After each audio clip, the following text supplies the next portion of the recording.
Hi, this is Dr. Judith Briles, and I'm the Book Shepherd. And I always like to start with a question on our short videos, less than 3 minutes. And one of them is, have you ever been around a naysayer? How's that make you feel?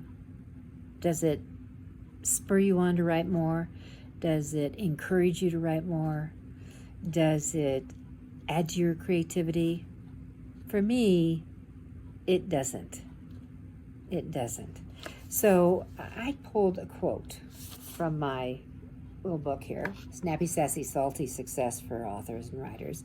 And it's this: keep away from people who stomp on your vision for you and your book. Little people always do that. They're envious. But the great ones, they're your cheerleaders. They instill in you that you, too, can soar.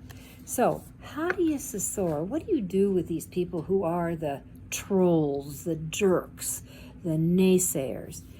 You distance yourself. That's what you do. You don't let them in your space, in your life, in doing those kind of things. It just doesn't make sense. So, when you think about this and what you're doing, I have a keeper. If you never say no, your yeses are worthless. And another one is, don't do well what you have no business doing. A lot of times you bring in those trolls and jerks because you're into territory you shouldn't be. Why would you be working on a project if it's not a fit for you? If you shouldn't be doing that? Why would you do that? Why would you do that? All right, and with that said, I think that you will have far more success in being able to allow yourself to move forward with the positive people, those cheerleaders who want you to succeed.